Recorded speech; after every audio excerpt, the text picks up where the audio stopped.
Hello, everybody. Thought it would be a great evening to share some of my recent vintage acquisitions with you.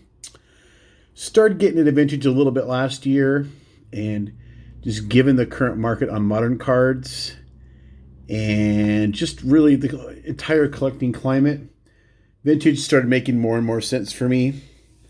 So, what I decided to do was just sort of pick up cards that made sense for my collection and maybe like one card from each set that I always thought was sort of iconic or important to the hobby.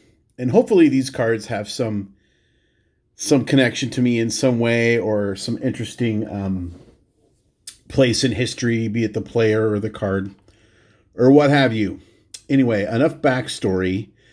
Most recently picked up, this is a 1955 doubleheader, and I've seen these cards around and I've just always wanted one. So this is the one I picked up off of eBay. So these came in penny packs in 1955. You got one card and one stick of gum. And they're basically modeled after T201 1911 Mecha double folders, which I also have my eye on, by the way. Those are a little spendier, but there's at least one that I want to get that would be a great companion to this card. So I be looking for that eventually. So this card features Ed Lopat, who's nicknamed the Junkman.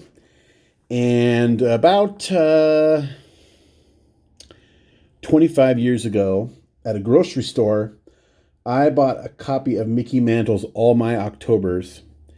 And really, everything I know about Ed Lopat came from that book. I should say everything that I know that I couldn't also look up. And I don't have the book anymore, but I remember Mickey speaking very fondly of him. And no wonder that he was featured in the book, or at least mentioned, because he played on five of those World Series winning teams. And he actually pitched, I looked it up, 52 innings in the World Series with an ERA of 2.60. So he was obviously instrumental. I figured this was okay because that was before NYY was like the evil empire. But Lopat played 12 seasons in total. The White Sox, the New York American League team, and the Orioles. He was traded to the Orioles in 55. Pitched just, I think, 49 innings and then was released.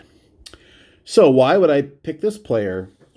Well, I don't know if you can see it from here, but basically the concept of these cards is you can flip this top part down and you have another player and the legs are basically used from the first image and you're essentially getting two cards. So every card has a crease through the middle, and some have heavy creasing and some have heavy gum stains because, again, gum came with every card. But the other side of this is actually PC, Mr. Harvey Haddix, who you've heard me mention many times. You might see my book in the background, Hard Luck Harvey Haddix.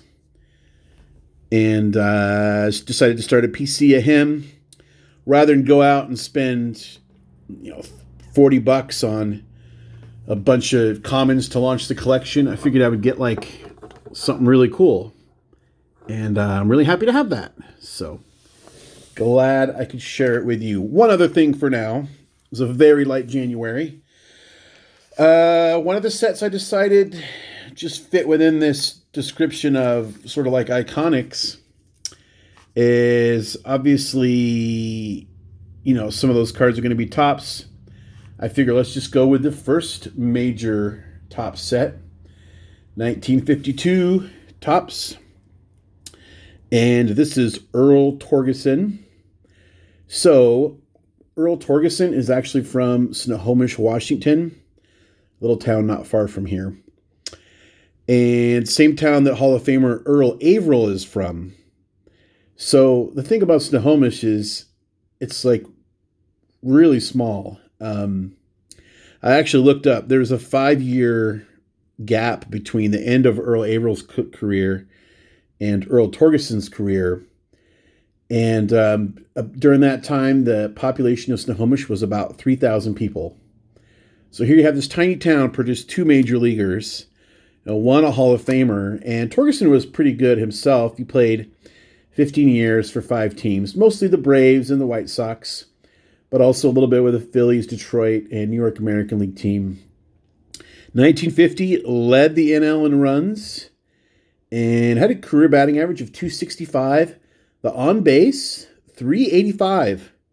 So he was an on base machine. 1 year stole 20 bases, which maybe doesn't sound like a lot, but remember he was actually you won't remember because I didn't mention it, but he was a first baseman. So that's not, you're not typically going to see that from a first baseman during that time. So I'm happy to get this Earl Torgerson.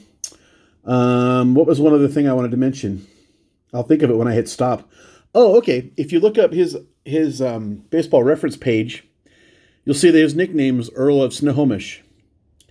And Earl Averill's nickname was also Earl of Snohomish. Well, that's a little weird. Did they make a mistake? No, not really. Obviously, Earl Averill had the nickname first.